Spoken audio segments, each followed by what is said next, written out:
창세기 1장 1절에서 8절까지 말씀입니다. 구약 1족 되는 하나님 말씀이 있습니다. 창세기 1장 1절에서 8절 말씀입니다. 구약 1족 되는 하나님 말씀이 있습니다. 창세기 1장 1절에서 8절 말씀 다 찾으셨으면 우리 다 일어나셔서 거룩하신 하나님 아버지의 말씀을 받들어 봉독하시겠습니다. 우리 교독하시고 마지막 8절은 합독하시겠습니다. 1절 말씀입니다. 태초에 하나님이 천지를 창조하시니라.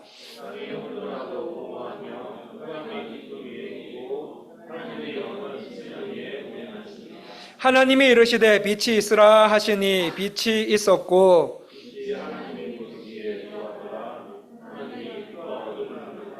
하나님이 빛을 낮이라 부르시고 어두움을 밤이라 부르시니라. 저녁이 되고 아침이 되니 이는 첫째 날이니라.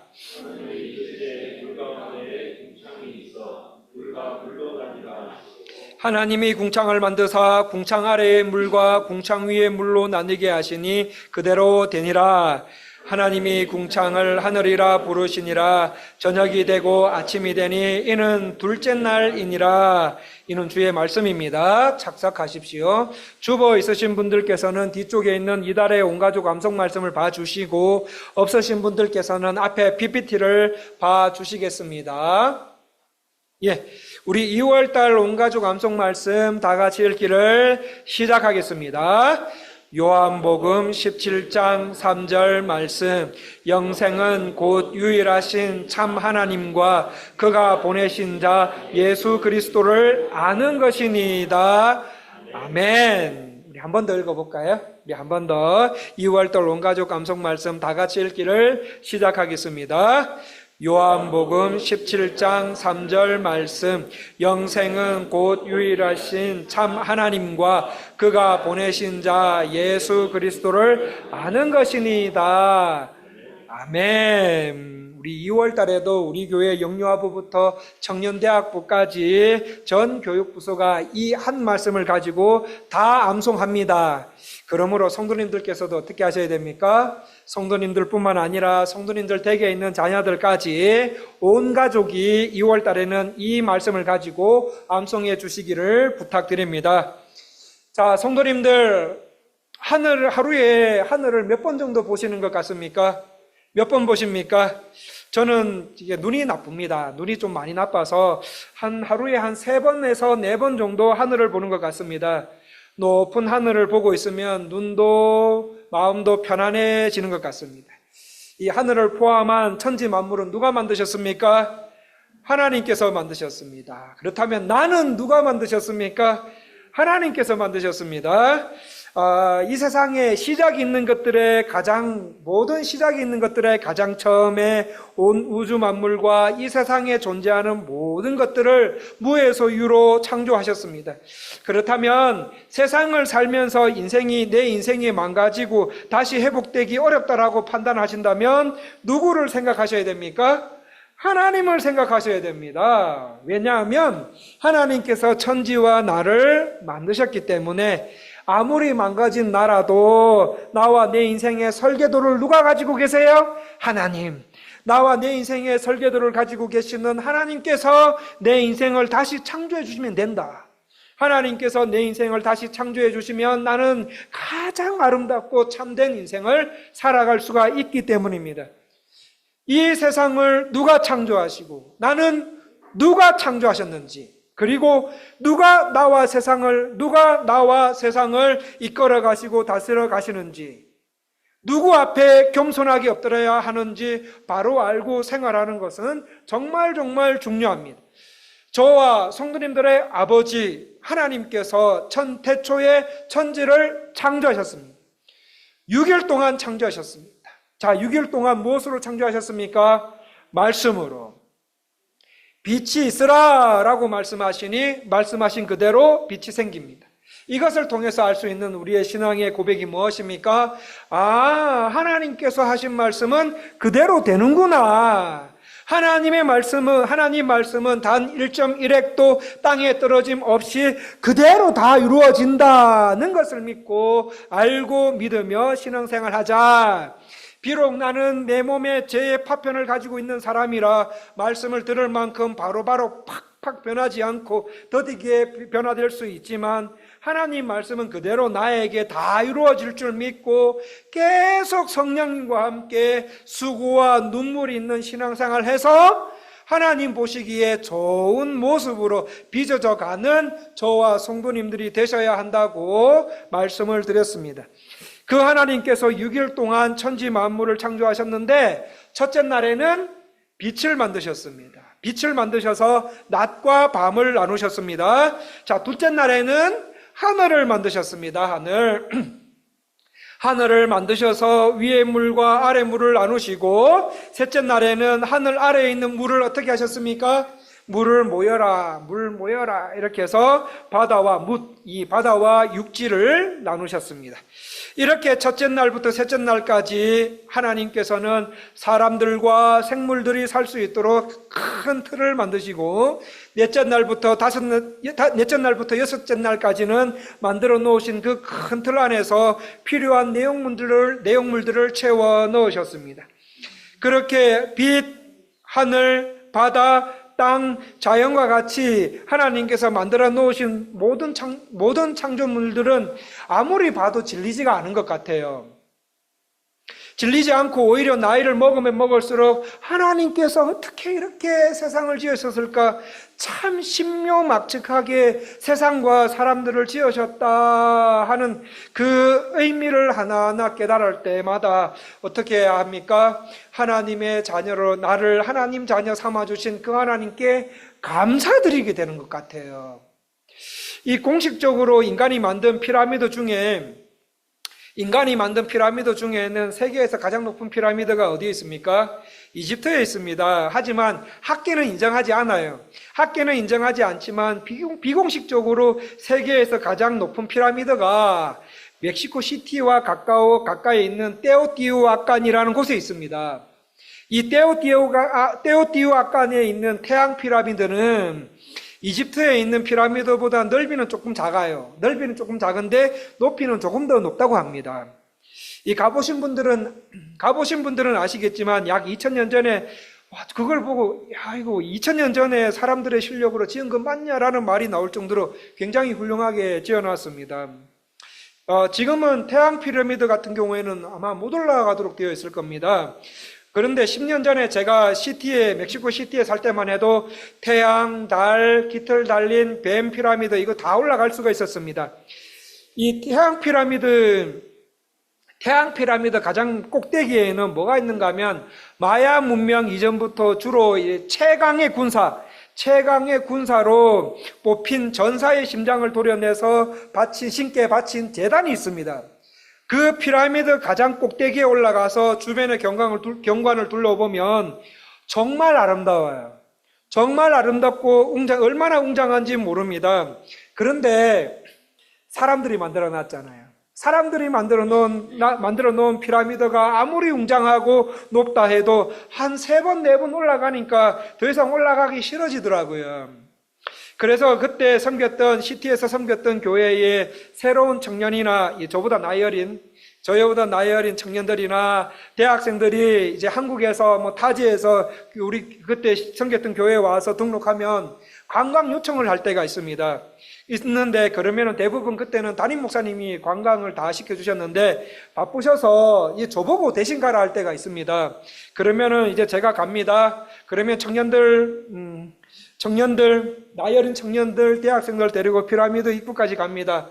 피라미드 입구까지 안내해주고는 형제들, 자매들, 여기가 태양 피라미드예요. 태양 피라미드니까 올라갔다 와요.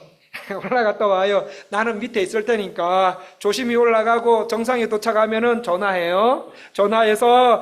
전화하면 태양 피라미드에 대해서 설명해 줄 테니까 그런 식으로 하자 얘들아. 그렇게 말한 적이 있습니다. 여러분 아무리 인간이 잘 만들었다 하더라도 3-4번 올라가니까 더 이상 안 올라가고 싶더라고요. 반면에 하나님께서 만드신 자연은 어떻습니까? 질리지가 않은 것 같아요. 한국에는 철마다 봄에는 봄에 맞는 옷, 여름에는 여름에 맞는 옷, 가을과 겨울에는 가을과 겨울에 맞는 옷이 각 계절마다 맞는 옷을 입고 나올 때가 있습니다. 그 모습을 보고 작년에 핀 꽃 올해 또 피었네. 아이고 또 봄이 왔네. 정말 예쁘다. 벚꽃 구경할 준비하자라고 말하지. 아이고 올해 봄이네. 또 왔네. 저 꽃 또 피었네. 보기 싫다. 이런 말 잘 안 합니다. 매년 반복해서 보는데도 질리지 않고 오히려 나이를 먹으면 먹을수록 변화하는 계절을 통해서 우리가 뭘 깨달았습니까? 사람의 인생에 대해서 되돌아봅니다. 그리고 하나님께서 만드신 이 계절과 자연이 얼마나 아름다운지 하나님과 나와의 관계도 한번 생각해 봅니다. 그래서 우리 깨레따노 지역에 사시는 성도님들은 하늘, 그리고 좀 멀리 있죠? 좀 멀리 있지만 바다에 갔을 때 무슨 생각하셔야 됩니까? 하늘과 바다를 만드신 하나님을 생각하셔야 된다는 거예요. 한 달에 한 번꼴로 DK맥스 직장 예배 드리러 갈 경우가 갑니다. 그러면 장로님께서 평상시 가던 길이 아니라 저하고 아내 콧바람 좀 쐬시라고 외곽 어디로 가는지는 모르겠어요. 외곽 어디로 이렇게 어떻게 하셔서 DK맥스로 가실 경우가 있습니다. 그 길로 가던 중에 하늘을 보면 정말 예뻐요. 너무너무 아름다워요. 여기서도 아름답지만 이 맑은 하늘에 하얀 구름들이 큼지막하게 떠 있는 것들을 보면은 하늘이 이렇고 크고 아름다우면 하늘을 창조하신 하나님은 얼마나 더 아름다운 분이실까. 고해 같은 세상살이이지만 나의 마지막은 저 구름같이 맑고 넓고 아름다운 하나님의 품이다. 이게 생각이 되어지더라고요. 하나님 그렇게 하면서 십자가를 통해 내 죄의 문제를 해결해 주신 예수님, 부활을 통해 죽음을 이기시고 아름다운 하나님 나라를 나에게 허락하신 예수님 때문에 저와 여러분의 인생의 결말은 뭡니까? 행복 아닙니까? 행복 아닙니까? 맞잖아요. 하나님 나라, 하나님 나라. 내 인생의 결말은 행복이라는 사실에 혼자 기분 좋은 상태로 직장 예배 드리러 간 적이 있습니다. 하늘과 자연 다 저와 성도님들의 아버지께서 만드신 겁니다. 그렇다면 나는 절대적으로 창조주 하나님 아버지와 어떻게 해요? 멀어져서는 안 되겠구나. 물론 하나님은 나를 멀리 하시지도 않은 분이시지만 나도 하나님을 멀리 해서는 안 되겠구나. 하나님과 동행하며 살아야 되겠구나. 짧은 사람의 인생, 그 짧은 사람의 인생을 의지하는 것이 아니라 영원하신 하나님께 소망을 두고 살아야 되겠다라는 것을 느끼게 됩니다. 여러분 오늘 말씀을 보시면 하나님께서 하늘을 만드셨습니다. 우리가 보고 있는 하늘요. 그런데 어떻게 만드셨습니까? 6절 말씀을 다 같이 한번 읽어보겠습니다. 창세기 1장 6절 말씀 다 같이 읽기를 시작하겠습니다. 하나님이 이르시되 물 가운데에 궁창이 있어 물과 물로 나눠라 하시고, 말씀해 보시면 하나님께서 만드신 우주 가운데, 큰 우주 가운데, 끝도 알 수 없는 그 우주 가운데 우리가 살고 있는 지구는, 우리가 살고 있는 그 지구를 창조하셨는데 그 지구는 원래 뭐로 덮여져 있었습니까? 물로 덮여져 있었습니다. 온통 물로 다 덮여져 있었습니다. 그렇게 해서 그 온통 물로 다 덮여져 있는 지구에 하나님께서는 궁창, 이 공간을 만드십니다. 하나님께서 물로 이루어진 지구의 공간을 만드시고 7절 말씀을 보시면 하늘 위의 물과 하늘 아래의 물로 나뉘게 하십니다.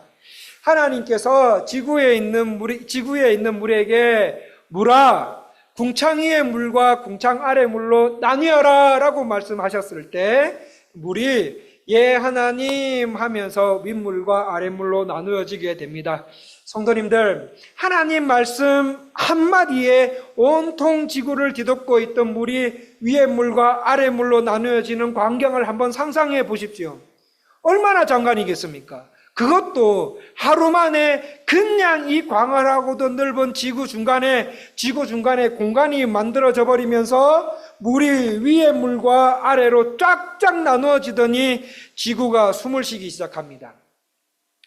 이때부터 지구가 숨을 쉬기 시작합니다. 첫째 날에 빛을 만드시면서 지구가 뭐 하기 시작하셨어요? 돌기 시작했어요.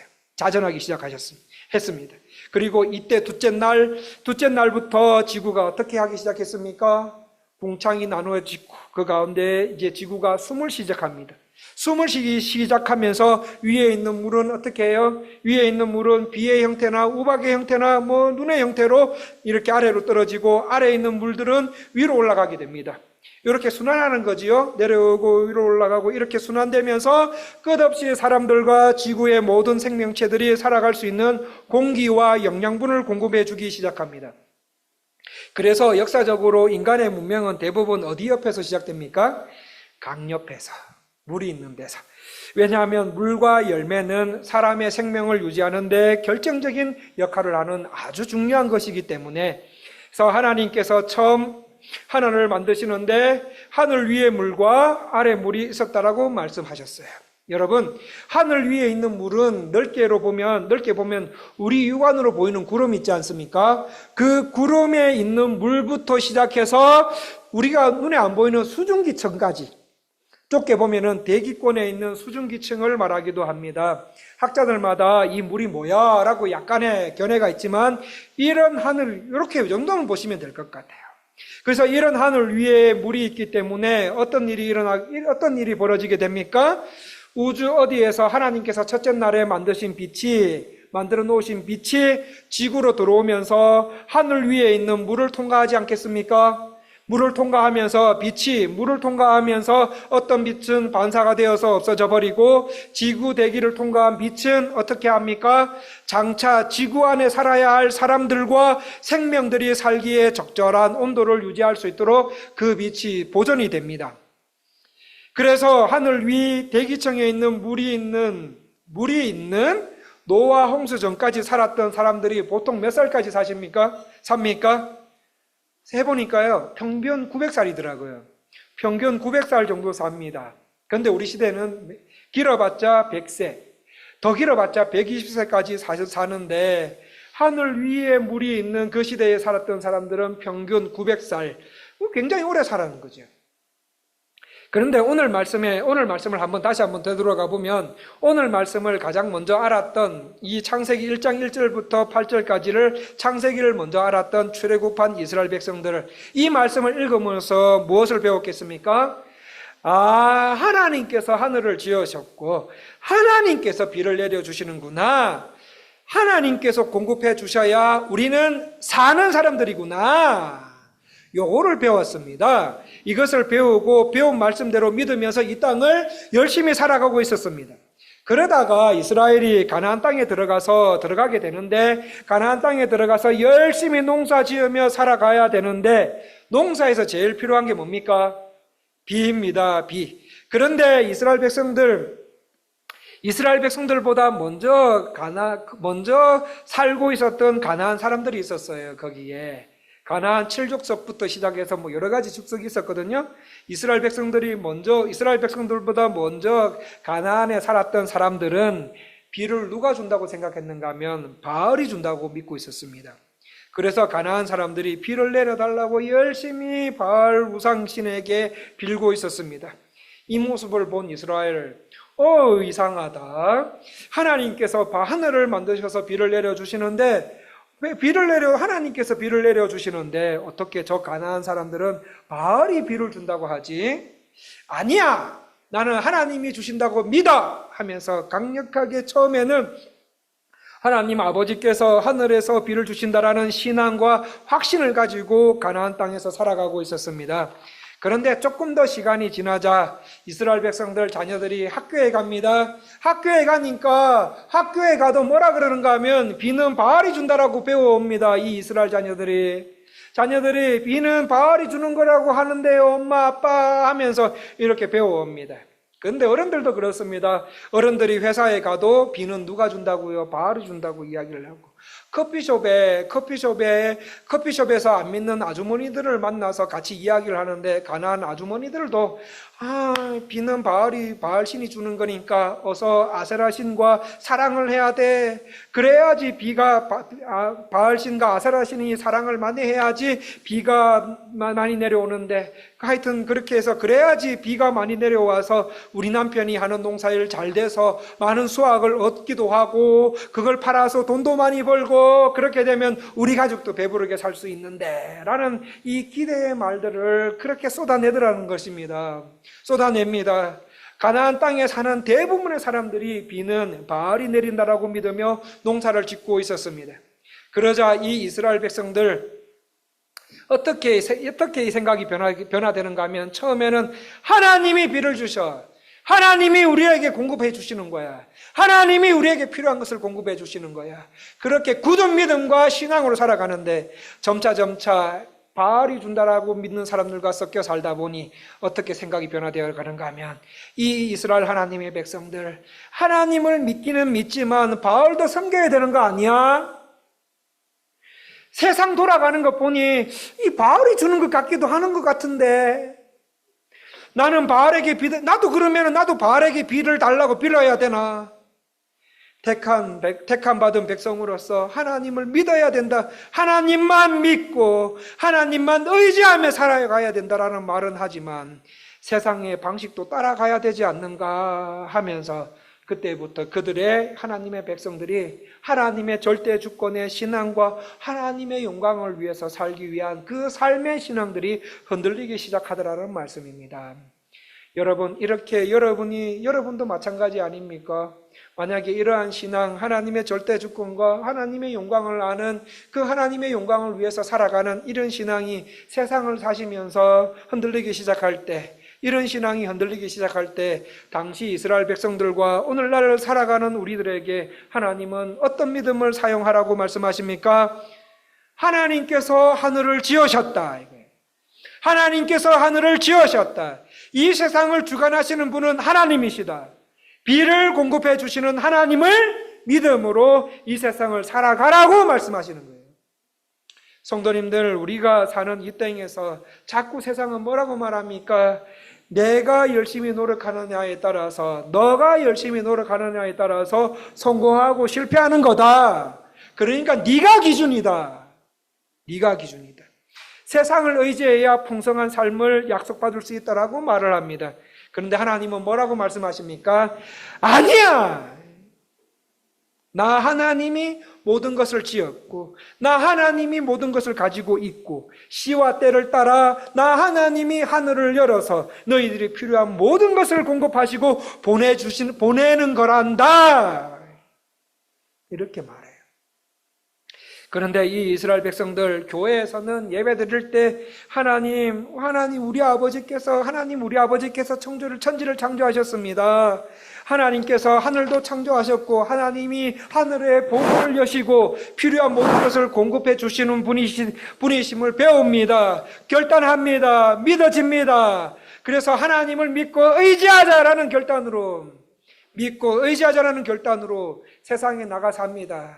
그렇게 해서 월요일, 화요일, 수요일 세상을 나가 살지만 사회생활 하다 보면은 그래도 세상 방식으로 살아가야 되는 건 아닌가? 세상에서 하나님의 법대로 살다가는 망하는 게 아닌가? 걱정스러운 물음이 생길 때가 있습니다. 정말 세상은 하나님이 만드시고 세상을 운행해 가시는 건가라는 의심이 들 때 성도는 어떻게 살아야 합니까? 하나님은 위와 아래에 물을 담아 놓으시고 필요하실 때 꼭 열어서 하나님의 자녀들 입에 쏙쏙 넣어 주시는 그런 부족함이 없고 부족함 없이 공급하시는 분이심을, 분이심을 믿고 하나님께서 원하시는 방식대로 이 땅을 살아가야 된다는 말입니다. 하나님께서 물을 내려주시면 그 물은 비나 눈이 되어서 이 땅으로 내려오고 이 비를 맞는 자연 동식물마다 다 살아납니다. 저기 교회 뒤에 정원 한 부분에 텃밭이 있습니다. 제가 이제 그 아저씨한테 밭에 일하러 오시는 아저씨한테 이렇게 이 부분만 좀 반만 만들어 주세요. 이게 텃밭이 있습니다. 그 텃밭에 무, 호박, 깻잎을 제가 심습니다. 무 같은 경우에는 무를 심습니다. 제가 무를 좋아하는 이유는 씨만 심어 놓으면 알아서 크더라고요. 그래서 물 몇 번 주면 되고, 그래서 이렇게 씨를 심고 어느 정도 이제 무가 이렇게 줄기가 생기고 이렇게 어느 정도 자라다 보면은 이제 강한 빛이 이제 옵니다. 그런 그 강한 빛에 무 잎이 이제 힘들어서 고개를 푹 숙이는 경우가 있어요. 힘들어서 힘없이 고개를 푹 숙이고 있습니다. 그러다가 이제 우기철이 좀 되면 좀 있으면 우기철 오는데 그 비가 내리면 어떻게 됩니까? 이게 고개를 힘없이 푹 숙이고 있는 줄기들이 확 하면서 자라나는 모습을 볼 수 있습니다. 하나님은 구름에 저장해 놓은 물을 비로 내리실 때 그 비를 맞는 자연과 동식물들은 다 살아나게 하더라는 말씀입니다. 비를 통해 하나님께서 온 대지를 다 살려주시더라고요. 동식물들도 다 살려놓으시는 분이 하나님이신데 하물며 내 자녀인 너희들을 내가 반드시 살려내지 않겠느냐. 그러므로 하나님의 공급하심과 은혜와 긍휼과 자비와 사랑의 비를 맞으며 살아가기를 간절히 사모하며 살아가라고 오늘 하늘을 창조하시면서 우리에게 그런 삶을 살라고 말씀하십니다. 이런 견고한 믿음 위에 생활하는 가운데 그리스도 안에 있는 풍성함과 부요를 누리고 살게 되실 것입니다. 그러므로 하늘을 보고 바다를 볼 때마다 하나님은 이렇게 광대하시고 아름다우시고 따뜻하시고 풍성하신 분이시구나. 하늘에 있는 물은 내리시고 아래에 있는 물은 올라가도록 해서 공기를 만들고 사람과 모든 생물들이 살 수 있도록 영양분을 공급하시는 분. 하나님께서 시와 때를 따라 내려주시는 은혜가 정말 나를 살려놓는 것을 알고 그 하나님만을 믿고 순종하며 살아가셔야 된다고 말씀하고 계십니다. 성도님들, 우리 한 가지만 더 보고 말씀을 마쳤으면 좋겠습니다. 자, 물로 다 덮인 지구를 하나님께서 말씀으로 나누셨습니다. 물 가운데 궁창이 있어서 나니라 말씀하시니 그대로 됩니다. 하나님은 오직 말씀으로 만물을 창조하셨습니다. 여기서 하나님 말씀할 때 말씀은 히브리어로 다바르라는 단어입니다. 다바르. 이 다바르라는 단어는 무슨 뜻이냐면 하나님 내면에 있는 사상이나 생각들이 구체적인 행동의 실제로 드러나는 것을 뭐라고 말하는가 하면 다바르라는 단어입니다. 말씀이다. 하나님께서 하신 계획과 생각들은 어떻게 해요? 하나님께서 하신 계획과 생각들은 우리 현실에 그대로 드러난다. 즉 하나님께서 하신 말씀은 곧 현실이 된다 이 말이에요. 하나님 말씀은 뭐라고요? 현실이다. 우리가 하는 말과 행동에는 불일치가 있을 수 있습니다. 하지만 하나님께서 하시는 말씀은 뭐라고요? 하나님께서 하시는 말씀은 곧 현실이다. 이 믿음 갖고 계셔야 돼요. 그러므로 성도님들, 하나님 말씀 읽고 듣고 암송하고 순종하셔야 되지 않습니까? 하나님 말씀은 읽고 믿고 순종하는 자에게 뭐라고 나타난다고요? 구체적인 현실로 그대로 나타난다. 오늘 말씀에 하나님께서 물을 나누셨습니다. 그런데 지지난주에 본문을 보니까 물은 오늘 말씀에서 있는 것이 아니라 이미 있었습니다. 어디에 있었습니까? 창세기 1장 2절 하반절 말씀을 보시면 하나님의 영은 어디 위에 있다고 하십니까? 수면 위에. 여기서 수면이 뭡니까? 물의 표면입니다. 물을 말하는데 여기서 물은 혼돈과 공허와 흑암을 상징합니다. 여러분, 우리의 삶이 혼돈스럽고 마음이 힘들고 마치 암흑 속에 있는 것 같이 막막하고 하는 일마다 안 돼요. 하는 일마다 꼬여가지고 막 분노하고 막 미움이 내 마음에 사라지지 않고 있을 때 누구를 만나면 이 모든 것이 정리정돈이 됩니까? 하나님이세요. 하나님. 여러분, 원래 사람의 인생은 하나님을 만난 다음부터 정돈되기 시작합니다. 마치 공허와 홍동과 흑암이었던 천지를 하나님 말씀에 의해 빛이 생기고 하늘이 생기고 또 하늘 위에 물과 아래의 물로 분리되고 바다의 물과 바다와 육지가 나뉘면서 세상 질서들이 하나하나 잡아가듯이 하나님 말씀이 내 안에 하나하나 들어와 순종할 때예요. 여러분 잘 들으십시오. 교회에 올 때가 아니에요. 예배 한번 잘 들었다고 그거 다른 거 아니에요. 하나님의 말씀이 내 안에 하나하나 들어와 순종할 때 내 삶도 하나하나 다시 창조된 세계와 하나님 보시기에 좋았던 사람으로 회복되어 간다는 말씀입니다. 그런데 여러분 이 회복이 깨어질 때가 있습니다. 언제입니까? 우리 말씀 가운데 어그러질 때. 하나님 말씀은 분명히 저에게 들었어요. 하나님의 말씀은 내가 듣고 읽고 예배를 통해서 받았어요. 근데 그 받았는데 내 마음에서 그 말씀이 어그러질 때 하나님 말씀 이거 되겠어? 아니야. 내 방법대로 할 거야. 이런 식으로 하나님 말씀은 내 안에 제대로 들었는데 내 안에서 어그러져 행동으로 나올 때 우리가 하나님 말씀을 거절하고 내 생각과 내 뜻과 내 욕망대로 살아갈 때 하늘의 물이 비같이 내리는 게 아니라 하늘의 물이 그냥 막 물체로 그냥 쏟아지고 땅에 있는 물이 그냥 쫄쫄쫄 올라오는 게 아니라 그냥 올라와가지고 재앙의 상태가 된다는 말이에요. 실제로 그런 때가 있었습니다. 실제로 인류가 하나님의 말씀을 거절하고 자기 생각, 자기 욕망대로 살아가다가 대재앙을 만난 적이 있습니다. 언제였습니까? 노아 홍수 시대였습니다.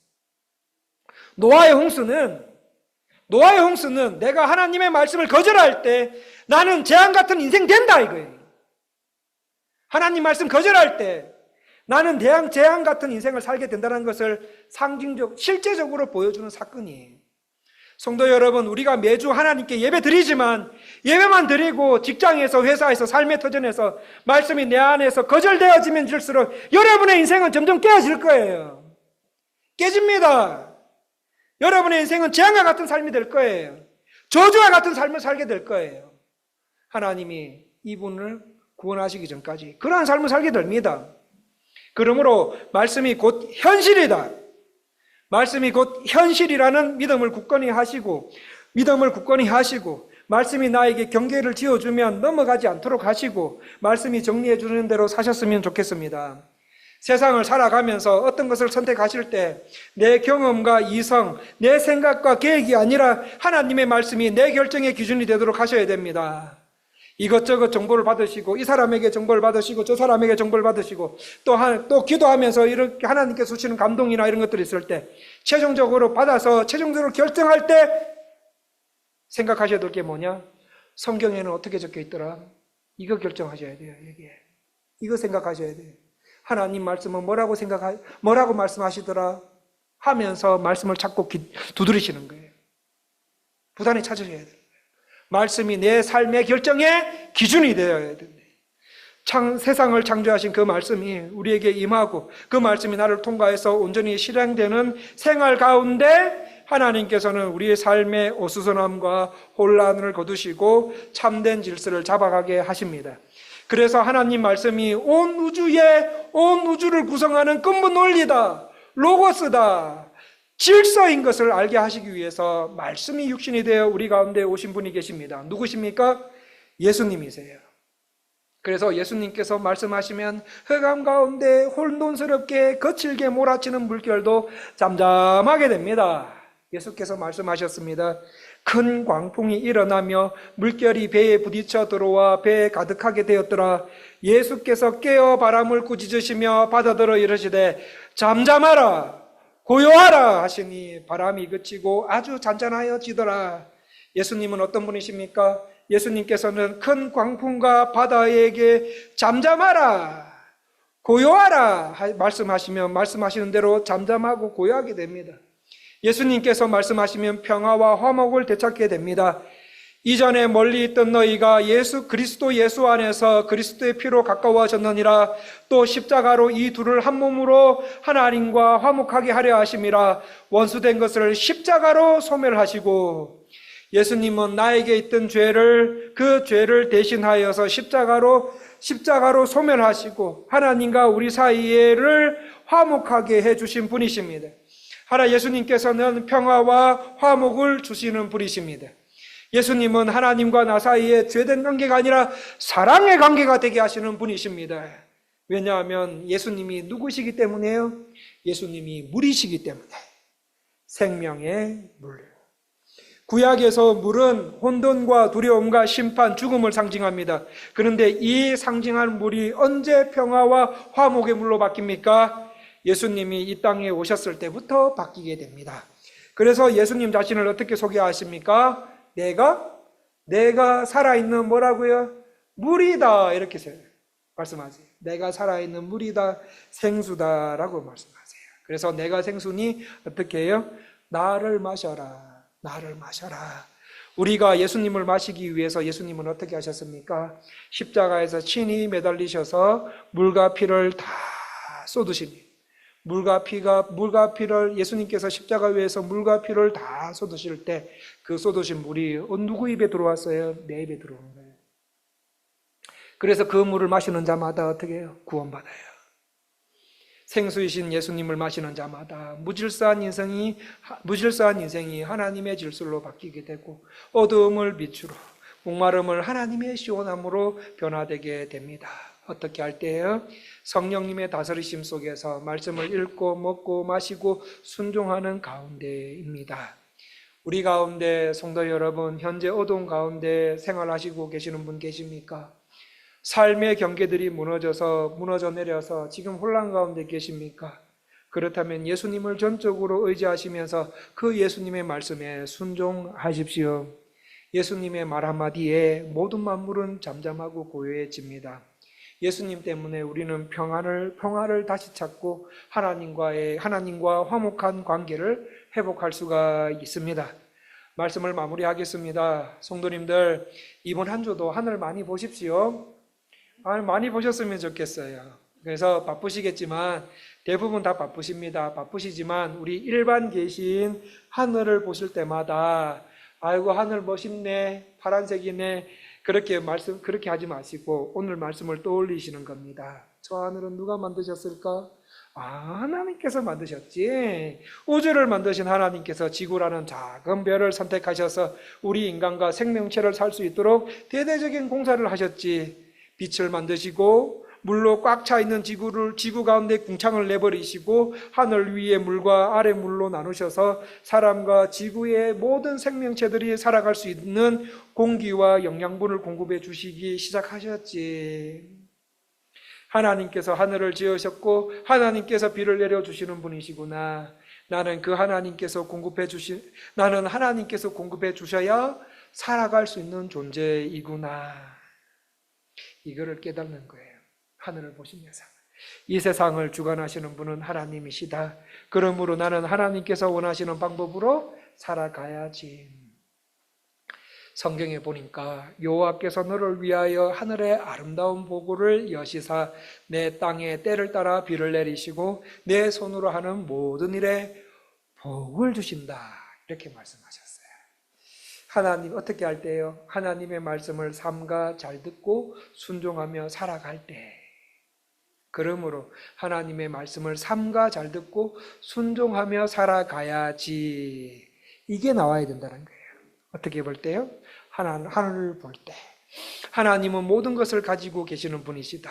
하나님은 위와 아래에 물을 담아 놓으시고는 우리가 필요할 때나 하나님께서 필요하실 때, 우리가 요청할 때, 이때쯤 되면은 저 집사님에게, 저 권사님에게, 그렇게, 필요하겠다. 그렇게 꼭 생각되실 때, 하나님은 어김없이 하늘을 열으셔서 그분의 백성들 입에 탁탁 넣어주시는 거예요. 공급해 주시고 기분 좋게 만드시는 거예요. 백성들에게 부족함 없이 공급하신다라는 약속을 믿으시면서 하나님의 공급하심과 은혜와 긍휼과 자비와 사랑의 비를 맞으면서 살아가시기를 간절히 사모하시면서 살아가셔야 된다는 겁니다. 마지막으로 또 하나의 하나님 말씀은 뭡니까? 현실입니다. 하나님 말씀은 곧 현실이요. 하나님의 말씀은 로고스, 인간과 우주의 원리이고 질서다. 이거 꼭 가지고 세상을 사셔야 됩니다. 그러므로 하나님의 말씀으로 어그러진 삶 살지 말고 균형 있게 살아가자. 마치 공허와 혼돈과 흑암이었던 천지를 하나님 말씀에 의해 질서를 하나하나 잡아가셨듯이 하나님의 말씀이 내 안에 하나하나 들어올 때 내 삶도 하나하나 다시 창조한 세계로 회복이 된다. 회복되면서 하나님 보시기에 합한 사람이 되어가는 줄 알고 그 말씀이 내 삶의 기준이 되고 말씀이 결정해 주는 대로, 말씀이 정리해 주는 대로 사셨으면 좋겠습니다. 성도 여러분, 그것이 생수이신 예수님을 마시는 거예요. 생수이신 예수님을 마시는 것이고 무질서한 인생이 하나님의 질서로 바뀌어가는 출발점이 될 것입니다. 이번 한 주 이러한 의미가 담겨있는 하늘을 자주 보시면서 말씀대로 살아가셔서 하나님 보시기에 좋은 성도님들로 날마다 빚어가시기를 간절히 원합니다. 기도하겠습니다. 하나님 아버지, 오늘은 둘째 날 아버지께서 지으신 창조하신 하늘을 묵상해 보았습니다. 아버지, 종이 묵상한 것보다 더 많은 깨달음을 성도님들께 주셔서 일반 계시 중 하나인 하늘을 보며 성도로서 이 세상을 어떻게 살아가야 되는지 깨닫고 주의 말씀에 순종하여 하나님의 창조의 원리대로 살아서 이 땅을 살아가게 하여 주시옵소서. 성령님, 이렇게 살아가도록 저와 성도님들의 삶에 함께하여 주시고 때때마다 친밀한 교제로 함께하여 주시옵소서. 우리에게 은혜 주시는 예수 그리스도 이름으로 기도드리옵나이다. 네, 우리 79장 찬송하시겠습니다.